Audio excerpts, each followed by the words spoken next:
In Blender, to make this object look smoother, you apply a modifier to it. And modifier, subdivision surface. To make it look smoother in the viewport, just increase that number. For the visual smoothness,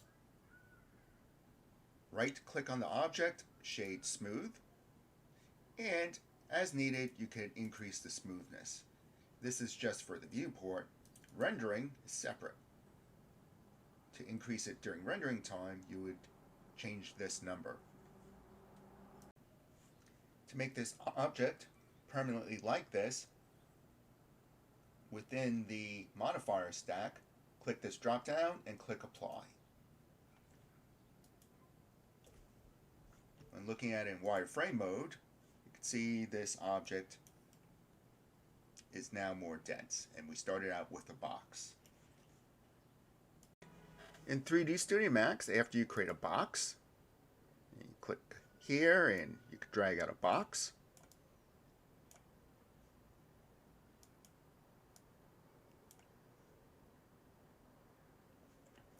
To make this look smoother, you apply a modifier, just like in Blender. And the modifier I'm going to apply here is Turbo Smooth. And I'm going to increase the iterations. 1, 2, 3, 4. And now you have this smooth looking box. To change the smoothness on it, you go back to the modifier stack and you can decrease it. To make it permanently like this, just right click the name on the stack and collapse all. And now this box is now this smooth sphere. In Maya, you would create a box either going here and clicking on the ribbon or create polygon primitives cube.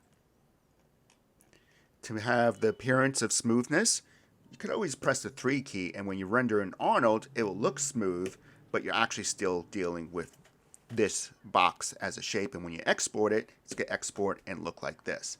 To give it that modified smoothness, like in Blender or 3D Studio Max, apply Mesh Smooth. And you can increase the divisions right here, and when you click off, it's actually this smooth. If you don't see the box here, if you hit Control A twice to get to the channel box, you could also click here on. This is the equivalent of the Add Modifier property stack in Blender or the modifier stack within 3D Studio Max. Click on Polygon Smooth Face, and you could also visit and adjust it from the attribute editor right here. You can increase and decrease the divisions here. Back to 0 gives the cube, and going back to 3 for smoothness, the actual smoothness. If I press the 3 key now and I'm zoomed tight in, you can see that these edges right here will look smoother, and it will render that smooth when using Arnold. But actually on export, it will be like this. To make this permanently smooth with this increased mesh density, you can click this icon, which is Delete by Type History. Another way to access that is to go under Edit, Delete by Type History. And now it is permanently this smooth. But that might not be something that you want. Having the ability to keep the smoothness of this, to be able to adjust it, depends upon the purpose. If you're going for a video game, then maybe this is the final format because you have a polygon count and you want to keep it low density. If you're going for high rendering, then maybe you want it to permanently be like this. Where it might be challenging is when applying UVs. This is what a box looks like. If I select this and go under UV Automatic, this is one set of UVs. If I increase the density of this polygon object, you can see that the UVs have to change. If I decrease the density, if I go back to the channel box and go to my polygon planes and reduce the density down to 1, you can see that the UVs are affected by the density of this object. With a very basic object like this, it's not as challenging. When you start building more complex objects, going between higher density, lower density forms, and changing up the UV structure does become a little more challenging.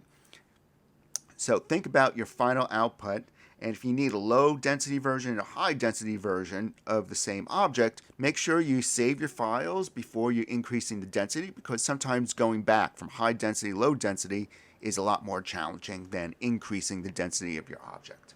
Let's say I have a density of this, and I apply a material to the overall object. I'll give it a color. And then I'm just going to apply another material to some selected faces. Right click, assign new material, another Lambert, and I'll give it a color also.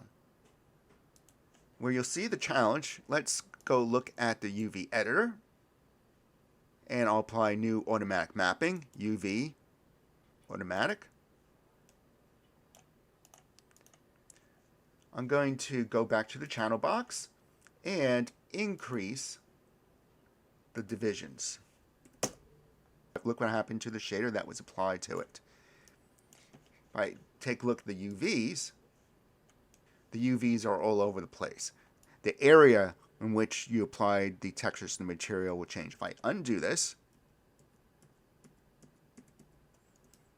we're back to this form. And if I redo this again, you can see that this would be extra work that has to be done to get the shader onto the correct faces just like before. And it would start with going to UV, another automatic mapping to correct the UVs.